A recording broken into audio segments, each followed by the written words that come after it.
Bienvenue dans l'univers féerique d'André Rieu.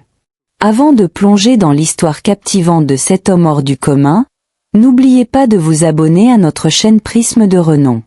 Vous y découvrirez des portraits inspirants, des coulisses inexplorées et des récits qui redonnent foi en la magie de l'art.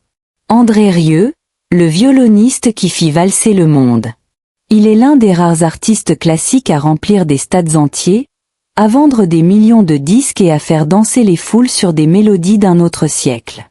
Mais derrière le faste et les projecteurs se cache une histoire bien plus humaine, faite de travail acharné, de rêves tenaces et de visions audacieuses. Né en 1949 à Maastricht, aux Pays-Bas, André Rieu baigne dans un univers musical dès son plus jeune âge. Son père, chef d'orchestre du Philharmonique de Limbourg, incarne l'exigence et la discipline. À 5 ans, le petit André reçoit son premier violon. Ce sera le début d'une histoire d'amour éternel.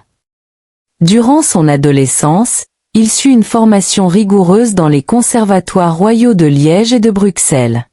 Il en sort diplômé avec les plus hautes distinctions. Mais quelque chose en lui gronde. Il ne veut pas seulement jouer de la musique. Il veut la vivre, la partager, la rendre accessible à tous. En 1987, il crée le Johann Strauss Orchestra avec 12 musiciens. Les débuts sont modestes mais l'intention est claire, dépoussiérer la musique classique. Sur scène, ces musiciens sourient, interagissent, dansent parfois. L'ambiance est à la fête, et non à la révérence silencieuse. Le public est conquis. Le coup de génie de 1995. C'est en 1995 que tout bascule.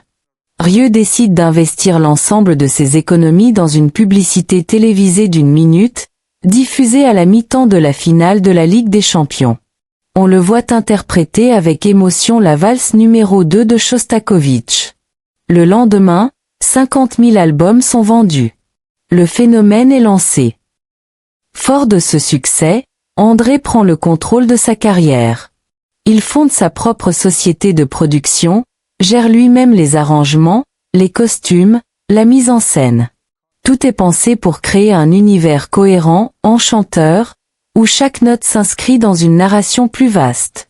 Il adapte ses concerts selon les pays. Des chansons françaises en France, des classiques hollywoodiens aux États-Unis, des airs populaires au Brésil. La musique classique devient universelle. Un empire enraciné à Maastricht. À Maastricht, il achète un château du XVe siècle, inspiré de ses rêves d'enfance nourris par Tintin et l'imagerie impériale. Restauré avec soin, le lieu devient son sanctuaire mais aussi une vitrine de son univers. Lors de ses concerts d'été sur la place Vrijthof, il ouvre les portes du château à certains fans privilégiés. Le rêve devient accessible, tangible. Sa ville natale se transforme chaque été en capitale mondiale de la valse. Les vitrines s'habillent à son effigie, les hôtels affichent complets, les restaurants créent des menus inspirés de ses œuvres. C'est tout un écosystème local qui vit au rythme de Rieu. Mais derrière cette féerie, il y a une machine bien huilée. Sa société emploie plus de 120 personnes à plein temps. Musiciens, ingénieurs son, stylistes, costumiers, techniciens lumière, marketing. Même une crèche interne est prévue pour les enfants des artistes en tournée. Le maître du détail. Rieu possède plus de 100 violons, dont un Stradivarius de 1732 estimé entre 2 et 3 millions d'euros. Il voyage toujours avec ses instruments favoris, qui dorment dans sa chambre lors des tournées. Chaque concert commence par un rituel, choisir le violon qui correspond à l'émotion du soir. Rien n'est laissé au hasard, de la lumière sur ses revers de costume à l'angle des photos prises avec les fans.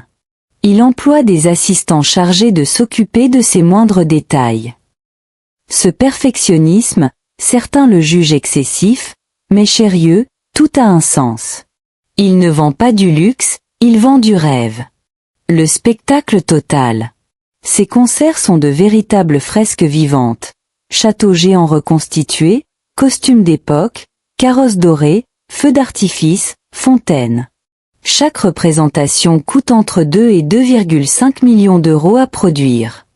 mais c'est ce qui transforme une simple performance musicale en expérience sensorielle. André Rieu ne s'est pas contenté de jouer de la musique, il a inventé un genre. Un mélange de virtuosité, de théâtre, d'émotion et de grandeur. Une industrie du divertissement centrée sur l'élégance. Affaires, chute et renaissance. Bien sûr, tout n'a pas été sans accroc. Une fois, une mise en scène trop ambitieuse lui a coûté un retard logistique immense et failli mener à la faillite. Il s'est relevé en optimisant ses tournées. Une rumeur blessante a aussi terni momentanément son image, sans suite judiciaire. Mais sa résilience l'a toujours porté plus loin. L'héritage d'un enchanteur. Aujourd'hui, André Rieu continue de jouer, d'imaginer, de faire rêver. Il ne s'arrête jamais. Sa vision dépasse les concerts. Elle touche à l'identité, à la nostalgie, à la beauté du geste. Sa musique rassemble, élève, console. Il ne vend pas simplement des billets. Il offre aux gens une parenthèse enchantée, une soirée hors du temps, une possibilité de croire encore à l'émotion pure. Et vous, si vous pouviez franchir demain les portes du château d'André Rieu, quelle serait la première question que vous lui poseriez?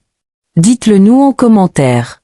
Et si ce voyage au cœur de l'excellence artistique vous a touché, n'oubliez pas d'aimer, de partager et de vous abonner à notre chaîne Prisme de Renom.